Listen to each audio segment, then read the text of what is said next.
Ini kan visa umum yang harusnya digunakan oleh orang-orang yang sudah antri panjang selama bertahun-tahun gitu. Kok malah dikasih ke visa khusus, dipindah ke visa khusus? Mungkin karena dengan visa khusus ini kita akan mendapatkan keuntungan lebih banyak. Sehingga proyeksi bisnisnya dalam haji, yaitu akan kerasa keuntungannya. Kita nggak ngerti. Jangan-jangan memang yang menjual kota haji adalah PBNU.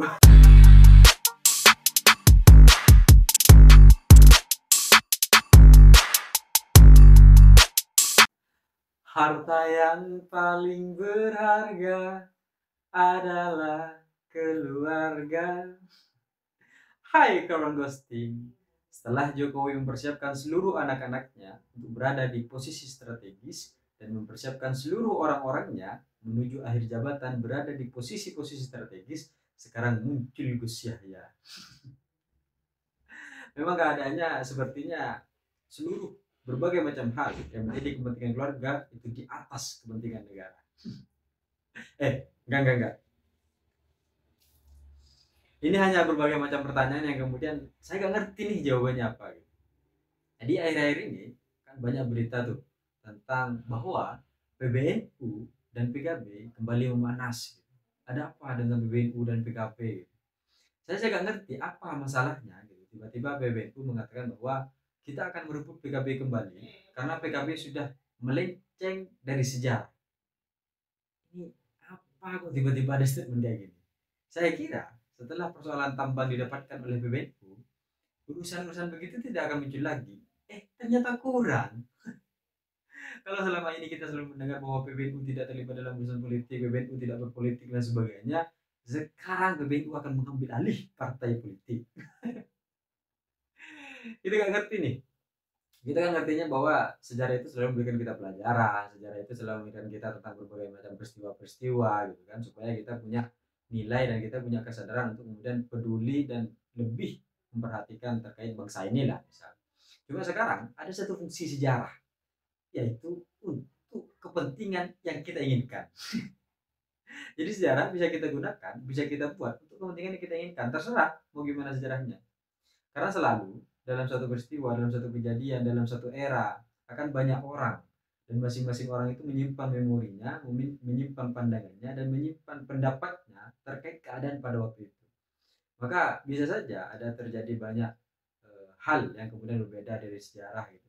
Dan itu bukanlah perbedaan, tapi rangkaian cerita yang kemudian menjadi utuh dalam sejarah. Karena saya begitu. Jadi dan pertanyaan tentang kenapa ya tiba-tiba PBNU mengatakan bahwa ingin mengambil alih PKB gitu. Apa yang salah dari PKB gitu? Apa karena PKB berwacana untuk mengusung Kiai Marzuki Mustamar yang kemudian baru-baru ini di masa Pilpres Kiai Marzuki diberhentikan sebagai ketua PBNU, atau PKB melalui Caimin karena wakil ketua DPR RI yang kemudian sedang ramai ya DPR membentuk pansus haji gitu.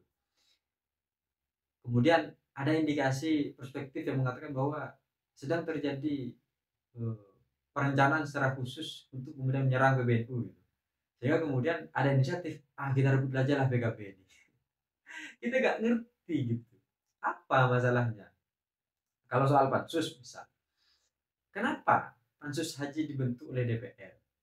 Ini kan sebenarnya terjadi berbagai macam kesalahan, terjadi berbagai macam penasaran lah, pertanyaan-pertanyaan yang muncul dari DPR. Indonesia ini kan mendapat tambahan kota haji sebanyak sekian 20 ribuan lah. Tapi kenapa masa antrian yang harusnya dapat lebih pendek dari tahun-tahun sebelumnya ini tetap saja gitu, gak ada perubahan yang signifikan gitu. Yang antri tetap antri panjang, bahkan mereka tidak mendapatkan apa-apa. Justru visa tambahan itu malah diberikan untuk visa khusus. Ini kan visa umum yang harusnya digunakan oleh orang-orang yang sudah antri panjang selama bertahun-tahun gitu. Kok malah dikasih ke visa khusus, dipindah ke visa khusus?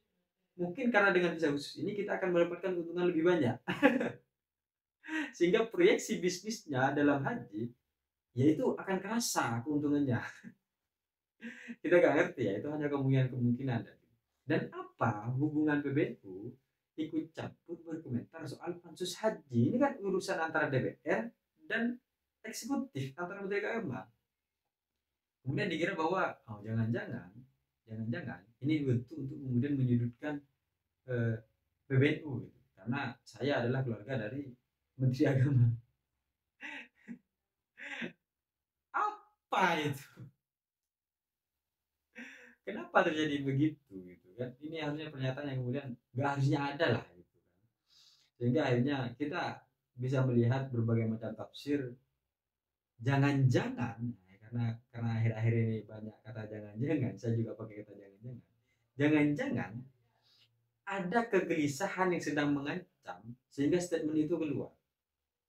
Jadi kalau suatu saat terjadi peristiwa yang kemudian membenarkan bahwa ada kesalahan di dalam pengelolaan haji, kemudian menterinya dinyatakan bersalah, itu nanti framingnya akan lebih mudah bahwa ini direncanakan untuk menyerang PBNU.